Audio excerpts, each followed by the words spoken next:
En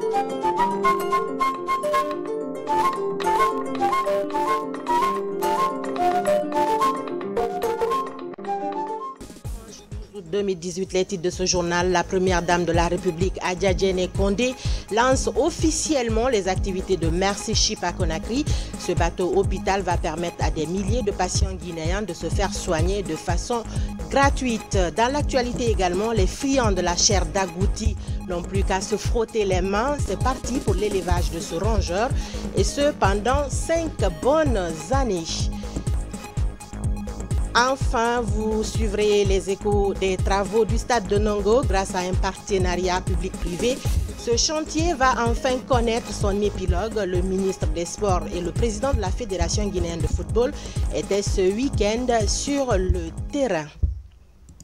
C'était là pour le sommaire. Bonsoir à tous, bienvenue dans ce journal. La première dame de la République, Adja Diéné Condé, a procédé hier au lancement officiel des opérations du bateau hôpital Mercy Ship, accosté au port autonome de Conakry il y a quelques semaines. Des milliers de patients guinéens vont à présent avoir le privilège de se faire soigner gratuitement par cette ONG humanitaire internationale qui en a pour 10 mois à Conakry. Compte rendu, Ali Badara Condé, Mangamori Camara. Pour la 4e fois, la Guinée reçoit ce bâton hôpital ici au port autonome de Conakry. Mercy Ship est un navire qui a pour mission d'offrir des soins médicaux gratuits à des patients guinéens. Pendant 10 mois, le personnel technique du navire, au nombre de 337 et de nationalités différentes, mènera des activités humanitaires sur le sol guinéen. Pour faciliter l'accès aux patients, les autorités portuaires expliquent la procédure. Pour la première fois, les malades doivent tous se rendre au palais du peuple pour se faire enregistrer. Et ensuite, maintenant, on a créé une zone, la Blue Zone de Kaloum, une zone d'attente pour être admis dans les bus vers Mercy Ship. Mais d'autres ne comprendront pas. Comme ils ont entendu que le bateau est là, ils vont essayer de venir vraiment au port directement, alors qu'il faut respecter, n'est-ce pas, la procédure. Outre sa mission de traitement des patients, Mercy Ship a aussi pour vocation la rénovation et l'équipement d'infrastructures sanitaires. Le centre de santé de Boulbinet et le centre dentaire de la faculté des médecines de l'université Gamal Abdel Nasser de Conakry font partie des bénéficiaires. Nous sommes également reconnaissants pour le haut patronage de la première dame, Madame Adja Diéné Condé, fondatrice de la Fondation POSMI, qui accueille cet événement aujourd'hui, alors qu'elle continue de s'offrir comme marraine de notre mission afin de soulager les souffrances de la population. Au cours des 10 prochains mois, nous nous réjouissons de nous joindre aux efforts inlassables des médecins, des anesthésistes, des infirmiers et infirmières guinéens et de nombreux collègues du secteur de la santé pour relever les défis en matière de santé auxquels est confronté le peuple guinéen. Je voudrais avant tout souhaiter la bienvenue et un agréable séjour au personnel technique du bateau constitué de 30 nationalités différentes, mènera de nombreuses activités d'une haute valeur humaine, sociale et économique, dont notamment l'offre de soins spécialisés dans les domaines de la chirurgie maxillofaciale, la chirurgie réparatrice, la chirurgie pédiatrique, la chirurgie orthopédique, la chirurgie des fistules. Cette année, les activités de ce navire sont placées sous le haut patronage de la première dame de la République. Dans son souhait de bienvenue, Adja Diéné Condé rappelle le protocole d'accord entre la Guinée et les autorités de Mercy Ship qui a lieu le 20 mars dernier à Genève. Ma double satisfaction s'explique non seulement par l'honneur qui m'a été fait d'être la marraine de cette action humanitaire, mais surtout par la possibilité qui s'offre à plus de 7000 patients à travers la Guinée de bénéficier de traitements gratuits.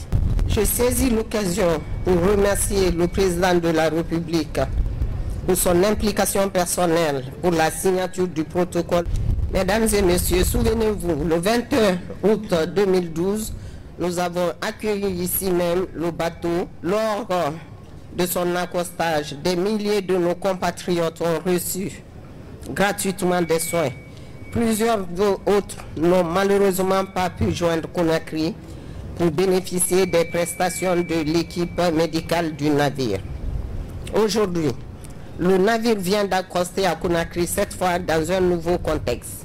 Je suis convaincu que, grâce au travail effectué par les 5 missions préparatoires de Merchip en Guinée, l'événement sera une réussite à la dimension souhaitée.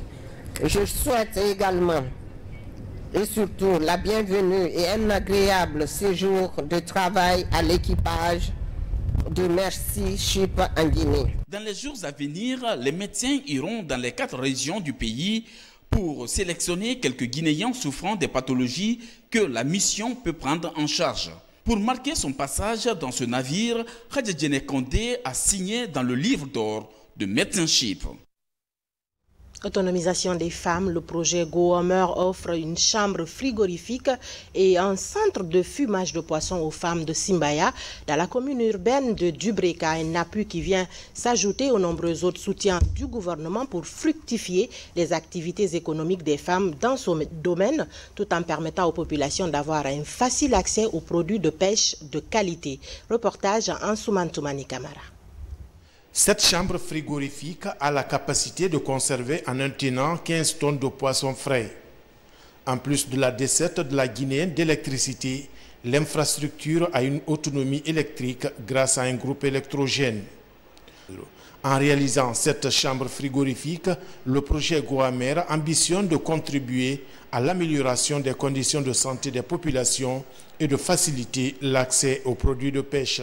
Espérons que si ces infrastructures sont bien entretenues, ça va encourager les bailleurs de fonds à financer d'autres chambres froides en République de Guinée. Parce que l'un des problèmes aujourd'hui en Guinée, c'est comment conserver les postes capture, c'est-à-dire les captures après la pêche. Donc nous remercions vraiment l'équipe de coordination et le PNUD, par ma voix aussi, s'engage à mieux faire encore. C'est la toute première infrastructure de conservation adéquate de poissons dans la zone. Ainsi, la chambre frigorifique vient donner un coup de pouce aux activités génératrices de revenus des femmes de Simbaya dans Dubreka. Nous sommes réellement satisfaites. Avant cette chambre frigorifique, nous nous rendions à Dubreka Centre pour acheter du poisson frais. Et avec tout ce que cela comporte comme dépenses financières, aujourd'hui, c'est une nouvelle étape dans nos activités de marieuse.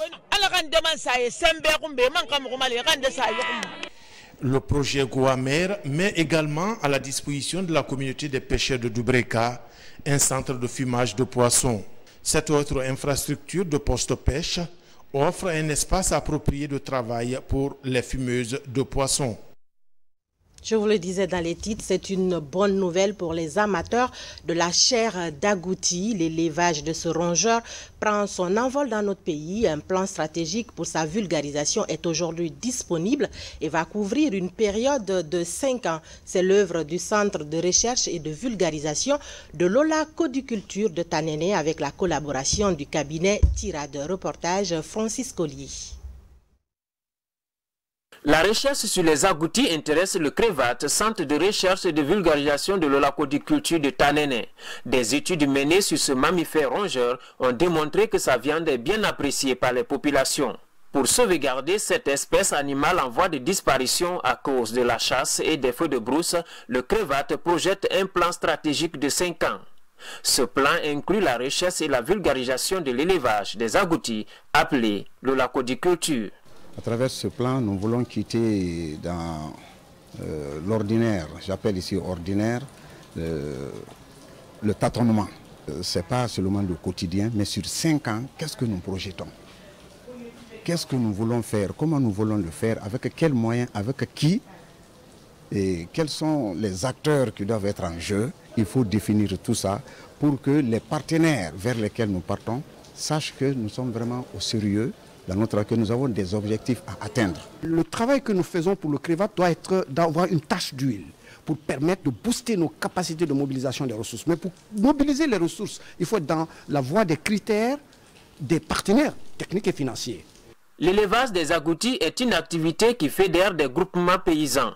Il permet de préserver l'environnement et de produire la protéine animale à la population. Une vision à laquelle le monde paysan commence à adhérer.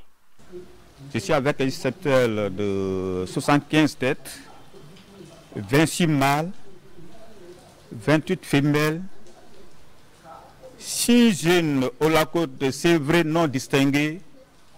Ce qu'on nous a dit ici, on pourra tirer de profit dans l'avenir. L'élaboration de ce plan quinquennal par le CREVAT avec l'implication d'un cabinet privé est un modèle que les autres institutions de recherche devraient suivre. La stratégie permet la traçabilité et le suivi des projets de recherche scientifique adaptés aux besoins des populations, ce qui pourrait motiver les partenaires à financer les projets des institutions. Autre sujet d'actualité, que faire pour que la préfecture de Boké bénéficie de ses ressources minières? Cette question était au centre d'une table ronde à Boké même.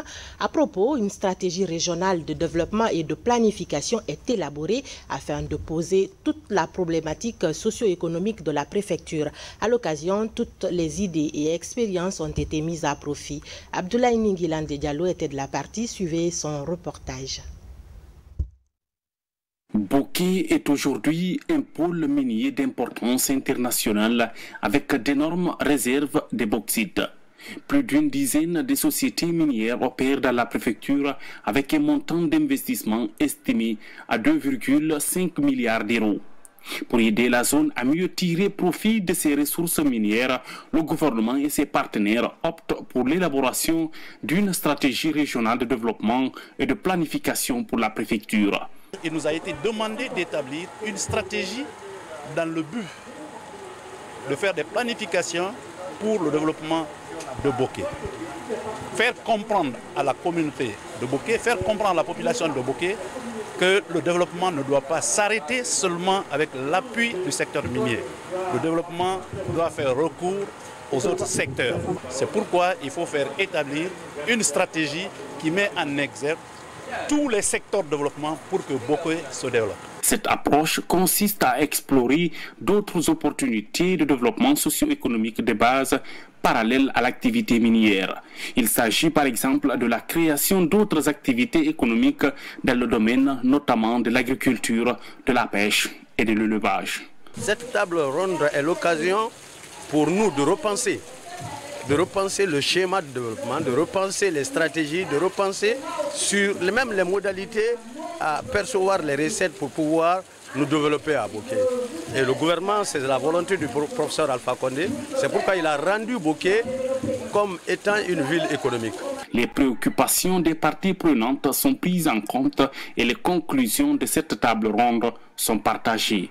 Après cette étude, qu'il y ait moins de pression sur la société minière, qu'il y ait une plus grande visibilité en termes d'action sur le développement de la région de Boké, qu'il puisse avoir une meilleure diversification, une meilleure synergie entre le secteur minier et les autres secteurs de développement qu'il y a ici. Une deuxième table ronde est prévue en novembre pour partager les résultats de cette première phase. Il sera question de vulgariser auprès des partenaires au développement de l'existence d'une stratégie de gestion des ressources pour atténuer l'impact socio-économique de l'activité minière dans cette préfecture. Protection des réfugiés en situation de migration mixte, le HCR et l'OIM coordonnent leurs efforts dans la formation et la sensibilisation à Kindia. Pendant 2 jours, ces différents acteurs ont passé en revue les concepts liés à la protection des réfugiés et le respect de leurs droits. Abraham Christophe Conté, Sédou Bandiaï. La rencontre de Kindia se veut un espace de dialogue entre acteurs de la société civile, syndicats des transporteurs et des acteurs de l'éducation. Objectif, outiller les différents acteurs de la société civile à mieux comprendre le concept de migration mixte, un nouveau concept que le HCR entend vulgariser en faveur de la bonne cohabitation entre réfugiés et populations d'accueil. Nous sommes à la phase de démarrage d'un projet pilote. Donc, après cet atelier, il est prévu une autre rencontre avec les autres acteurs au niveau étatique et d'autres partenaires pour définir ensemble une stratégie et un plan d'action pour la concrétisation des objectifs de cette migration mixte en Guinée. Après 2 jours d'intenses travaux, les participants mesurent la portée de la formation et s'engagent à restituer les connaissances acquises auprès des citoyens, histoire de leur permettre de comprendre tout l'intérêt du concept migration mixte et de protection internationale des réfugiés. Cette rencontre a été bonne pour moi, surtout pour l'éducation. Et nous avons des enfants qui abandonnent les études au profit de ce voyage-là, aller se réfugier dans les pays. Quand on sait que les transporteurs sont directement impliqués dans les flux de migration, les déplacements, parce que c'est nous qui faisons bouger les enfants dans nos véhicules. Donc c'est déjà une chance pour nous d'assister à ces initiatives comme ça. Et ça nous outille, ça nous donne des informations, ça nous permet de rationaliser et d'empêcher, en essayant de convaincre les enfants de rester sur place. Aujourd'hui, la lutte contre le taux élevé de la migration illégale est l'une des préoccupations majeures du gouvernement guinéen. Pour accompagner l'État guinéen, le HCR et l'OIM prennent le devant. Ils comptent dissuader les potentiels candidats à la migration irrégulière à travers cet espace de débat et d'échange d'idées entre les différents acteurs de la société civile. On ne quitte pas la ville des Agrumes où les responsables de l'église évangélique de Guinée sont aussi allés réfléchir sur l'approche à adopter pour développer le leadership chez les jeunes pour limiter l'immigration clandestine. Elle est encore une actualité au top, mais les jeunes sont interpellés sur leur esprit de créativité. Valérie Talimanet. Une jeunesse face à ces multiples défis. D'un côté, le manque de leadership et de l'autre, l'immigration clandestine. Deux notions auxquelles est confrontée chaque jour la couche juvénile. Dans cette salle, à travers des exposés OIM et religieux, expliquent aux jeunes les conséquences du mouvement migratoire. L'immigration est bonne, mais l'immigration clandestine est condamnée par la Bible. Et donc, il faut simplement le décourager. Depuis 2017, on en est maintenant à plus de 9000 de migrants retournés guinéens. Et la Guinée occupe la 3e place au niveau de la CEDEAO. Et ça, c'était vraiment l'occasion encore d'échanger, de sensibiliser ces jeunes-là par rapport aux dangers de la migration irrégulière. Le continent africain connaît de nos jours un dépeuplement considérable causé par le phénomène de la migration illégale. 3 932 cas de morts et de disparus enregistrés par l'OIM entre 2017 et août 2018. À ce 13e camp biblique de la jeunesse de l'église protestante évangélique, des débats sont créés afin de dissuader les esprits de la pratique. Les leaders, c'est celui-là qui peut voir un problème, un défi, et il relève. Si on a un problème, un défi, un fléau qui nous cause des problèmes, il faut des hommes pour le relever. Et des gens aujourd'hui bien placés pour lutter contre ce fléau-là, c'est les jeunes. Aller en Occident est un choix pour bon nombre de jeunes africains en ce 21e siècle. Objectif, partir à la recherche d'une vie meilleure. Pour cette participante, la réussite de la jeunesse africaine devrait reposer sur ses capacités de créativité. Avec tous les cours que nous avons appris sur le leadership, comment développer ce côté en nous, d'aider les autres qui ont des problèmes de compréhension, qui voient fuir le pays comme la meilleure solution. Pendant qu'en restant en Guinée, nous pouvons ensemble faire de grandes choses que de sortir. Ce que nous partons chercher, nous pouvons le créer ici. Selon les statistiques migratoires globales de l'OIM, plus de 58 000 personnes en situation irrégulière enregistrées sont arrivées en Europe par voie maritime entre janvier et août 2018. Ici à Conakry, quelques mois après sa prise de fonction, le ministre de l'Enseignement technique professionnel de l'Emploi et du Travail remotive ses cadres, aussi bien à l'Agence guinéenne pour la promotion de l'emploi qu'à l'Office national de formation et de perfectionnement. Lansana Komara s'est imprégné des conditions de travail du personnel avant de l'encourager à faire plus de résultats. Moussa Komara. 2 mois après sa prise de fonction, le nouveau ministre en charge de l'enseignement technique, de la formation professionnelle, de l'emploi et du travail prend contact avec les services relevant de son département. Il s'agit pour lui de se familiariser avec ses collaborateurs, dévoiler sa feuille de route, encourager et motiver le personnel à persévérer dans sa mission pour relever les défis assignés au département. Je suis venu pour les encourager, surtout, et leur dire que nous sommes ensemble pour la mise en œuvre du programme de la feuille de route que le professeur Alpha Condé, président de la République, nous a donné. Donc dans ce cadre-là, nous avons essayé de rappeler un certain nombre de points pour que nous puissions faire des résultats dans les meilleurs délais. Cette première rencontre est l'occasion pour le directeur général de l'Agence guinéenne pour la promotion de l'emploi de présenter son service. Les résultats obtenus jusque-là sont écrénés. Par exemple, le programme Première Chance a donné l'opportunité à plus de 3000 jeunes fraîchement sortis des universités de trouver des stages. Nous sommes engagés dans la lettre de mission de M. le Premier ministre qu'il a reçue à mettre en œuvre un certain nombre d'activités d'ici la fin de l'année et notre concentration se trouve sur la lettre de mission. Même tonalité à l'Office national de formation et de perfectionnement professionnel. Ici, Lansana Komara est séduit après une projection sur les activités réalisées, cela en dépit des problèmes liés à l'unicité des caisses et du non-paiement des taxes d'apprentissage par certaines sociétés minières. Il est bien évident que malgré tout ce qui a été fait, la marge de progrès est encore là. Il suffit qu'on ait les ressources qu'il faut, qu'on les recouvre comme il faut, qu'on les mobilise comme il faut pour essayer à chaque fois de réduire cette marge de progression. Et monsieur le ministre nous a dit qu'il restait à notre disposition pour nous aider à réduire cette marge de progrès, mobiliser suffisamment de ressources afin que nous atteignions nos cibles pour le bien de l'économie nationale. Dans ce service, le personnel est mobilisé et motivé. Le ministre promet un meilleur accompagnement pour plus de résultats à court terme. Et puis ce dimanche, les Maliens vivant en Guinée sont allés voter au compte du second tour de l'élection présidentielle malienne qui oppose les candidats Ibrahim Boubacar Keïta et Soumaïla Cissé. Plus de 2000 Maliens sont recensés en Guinée, mais le vote de ce matin était plutôt timide ici à Conakry. Comme au premier tour, la commission électorale a quand même pris des dispositions pour le bon déroulement du scrutin. Maurice Sidibé.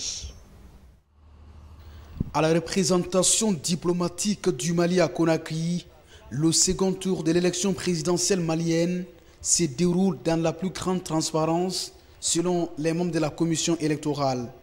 Dans tous les bureaux de vote, les deux candidats favoris, Ibrahim Boubacar Keïta et Soumaïla Cissé, sont représentés. Quand l'électeur vient, au début, il vient d'abord, il présente sa carte. Dès qu'il présente sa carte, on vérifie si son nom figure sur la liste. Et il marche. Après le margement, on essaye de lui remettre une fiche pour aller signaler. Donc après là-bas, il met dans l'urne. Dès avoir fini, il vient ici, on met l'index gauche sur le truc et puis c'est fini. L'intéressé a déjà voté. La transparence, comme vous le voyez, ça se passe dans de bonnes conditions. Les délégués des partis politiques sont présents. La CENI est représentée dans chaque bureau et les opérations de vote ont commencé à leur indiquer. Parce que toutes les mesures ont été prises pour que cette élection soit non seulement transparente, mais aussi faite dans un cadre vraiment de paix, de solidarité et d'unité entre les Maliens de Guinée. Contrairement à la matinée du premier tour, l'engouement pour ce second tour est relativement faible. Les attentes des Maliens vivant en Guinée sont sans appel, surtout sur la question sécuritaire au nord du Mali. Nos attentes sont c'est trop. Que la paix règne. Il n'y a pas de développement sans paix. C'est de ça que nous avons besoin. La réunification, réunir tous les fils du pays. Surtout, c'est le premier aspect. Vraiment un grand jour pour les Maliens. Le premier tour s'est bien passé. J'espère que le deuxième tour va être comme le premier tour et ça va être la fête des Maliens. Pour sécuriser le vote en Guinée, les autorités ont déployé des agents à l'ambassade du Mali. Comme au premier tour, plus de 4300 électeurs sont recensés en Guinée, en Sierra Leone et au Libéria. On revient sur cette journée de vote, mais cette fois-ci au Mali même, où plus de 8 millions d'électeurs ont voté ce dimanche pour départager les deux candidats, Ibeka et le chef de file de l'opposition, Soumaïla Cissé. Cette nouvelle africaine et bien d'autres, nous parvenons du monde, vous sont proposés par Taban Silla. Suivez.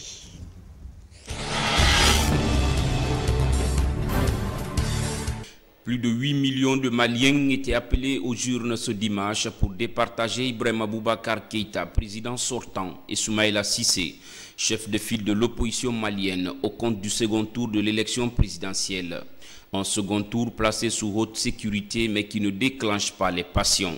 Le vainqueur qui entrera en fonction début septembre aura la lourde tâche de relancer l'accord de paix conclu en 2015 par le gouvernement.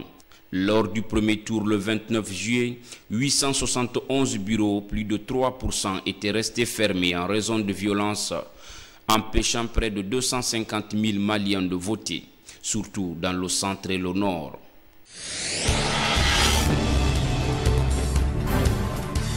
Journée internationale de la jeunesse.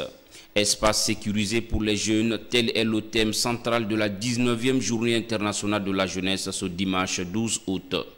Les jeunes ont besoin d'espaces sécurisés où ils peuvent se réunir, s'engager dans des activités liées à leurs besoins et à leurs intérêts, participer au processus de prise de décision et s'exprimer librement. Avec 1,8 milliard de jeunes âgés de 10 à 24 ans, le monde n'a jamais compté autant de jeunes qu'aujourd'hui.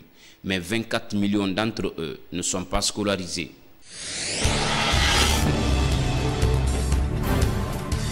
En Argentine, le Sénat rejette la légalisation de l'avortement. 38 sénateurs ont dit non au texte prévoyant l'interruption volontaire de grossesse, IVG, pendant les 4 premières semaines de grossesse. 31 ont voté en faveur et 2 se sont abstenus, selon les résultats officiels. Dans le pays du pape François, les sénateurs argentins ont ainsi mis un terme aux espoirs des organisations féministes, alors que le projet de loi avait été approuvé par les députés en juin.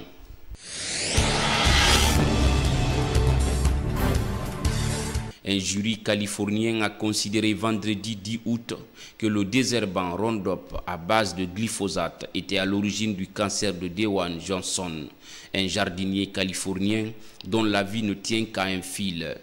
Monsanto, qui a immédiatement annoncé son intention de faire appel, est condamné à lui verser 289 millions de dollars, soit 253 millions d'euros. Ce dossier est le premier d'une longue liste de plaintes visant le géant agrochimique. On termine par cette actualité sportive. Je vous le disais dans les titres, le stade de Nongo est sur le point d'être finalement opérationnel. Grâce à un partenariat public-privé, ce temple du sport voit sa finition engagée.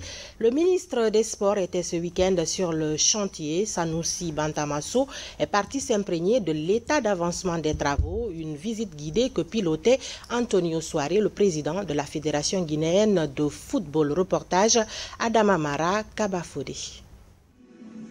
Voici le stade de Nongo dans la commune de Ratoma. Les travaux de finition évoluent à un rythme accéléré grâce à un contrat de partenariat public-privé. Sur la pelouse et au niveau des autres compartiments de l'installation, tout se passe pour le mieux. Le ministre des Sports et le président de la Fédération guinéenne de football sont venus s'inquiéter de l'état d'évolution des travaux. Nous sommes convaincus qu'au maximum dans 2 mois, ce stade peut être à la disposition du public guinéen. Mais c'est dommage, quand les gens sont à l'extérieur, ils passent et disent « Eh bon Dieu, voilà le stade est en train de on ne fait rien ». Mais nous sommes tous heureux aujourd'hui d'être là et d'être sûrs qu'il y a des travaux qui sont en train de se faire. Pas de petits travaux, vous avez vu le nombre de personnes sur le chantier, le travail est en train de se faire. Donc nous sommes rassurés et nous ferons le compte rendu au gouvernement, au président. Dans notre calcul, c'était le 9 septembre. Mais j'ai demandé aux partenaires de ne pas précipiter et puis reprendre encore. Comme maintenant nous sommes convaincus que les travaux sont en train de se faire, sûrement, le jour que le stade sera mis à la disposition du public, qu'on ne revient pas une semaine après. Les travaux sont réalisés par la société Guinée Business Marketing et le niveau d'avancement est estimé à près de 98%. La finition de cette infrastructure sportive prévue pour ce mois d'août est bien possible et devrait accueillir le prochain match de série nationale de Guinée si la CAF et la FIFA parviennent à donner leur accord. Si le travail est fini aujourd'hui, à l'instant T où nous en sommes, il faut que la FIFA et la CAF envoient des techniciens pour valider, homologuer le stade. Et en ce moment d'août, ils sont en vacances. Et les gens, la rentrée, c'est en septembre. En une semaine, ils ne peuvent pas homologuer le stade et qu'on joue dans le stade, même si on est prêt. Voilà, ça c'est un handicap qui ne vient pas de la Guinée, qui vient des instances de football. Tout près du stade de Nongo se trouve le centre technique national. L'infrastructure sportive fruit du projet Gold de la FIFA n'est pas opérationnelle depuis quelques années. Aujourd'hui, le centre s'apprête à accueillir ses occupants pour le bonheur du football guinéen. Quand nous sommes venus à la Fédération guinéenne de football, la FIFA a posé un veto pour dire que tant que le centre technique ne sera pas opérationnel, parce que les fonds ont été alloués pour ça et c'est abandonné depuis une dizaine d'années, et que si les travaux ne sont pas terminés et que les gens soient installés, la FIFA n'accompagnera pas la Guinée.